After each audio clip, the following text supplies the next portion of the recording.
Et maintenant, parlons glucides avec Antoine à table. Bonjour tout le monde. Est-ce que c'est mauvais les glucides? Non.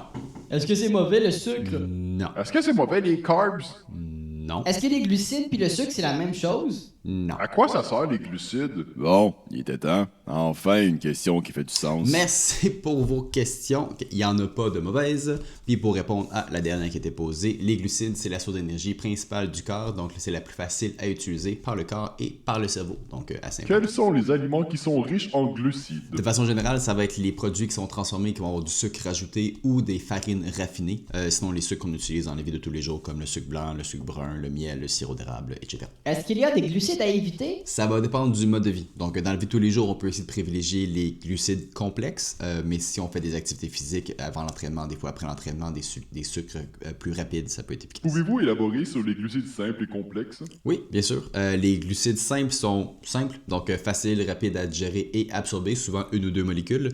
Les glucides complexes sont formés de plusieurs molécules, c'est des chaînes de plusieurs molécules, donc plus difficiles, plus compliquées et plus longues à digérer. En plus, ils vont souvent venir avec des aliments, dans un aliment entier, avec des protéines, avec des fibres, avec des grosses qui vont tout ralentir la digestion aussi. Qu'est-ce que vous pensez des faux sucres? Pour la plupart des faux sucres, il n'y a pas encore assez d'études sur le long terme pour voir c'est quoi l'impact sur la santé, mais de façon générale, je recommande de prendre des aliments entiers comme source de sucre ou de glucides. Mais les faux sucres, c'est utile pour diminuer l'absorption de calories, non? Sur le coup, effectivement, moins de calories parce que le sucre n'est pas absorbé. Par contre, comme ça envoie un signal au cerveau qu'il y a du sucre qui s'en vient, des calories qui s'en viennent, mais que finalement, il n'y en a pas, souvent le corps va surcompenser au repas d'après. Donc, sur le moment, moins de calories. Au final, dans la journée, à peu près le même nombre de calories qu'on prenne des sucres normaux ou des faux sucres. Est-ce qu'on peut consommer des glucides le soir? En fait, oui, mais c'est sûr que ça dépend des conditions de la situation.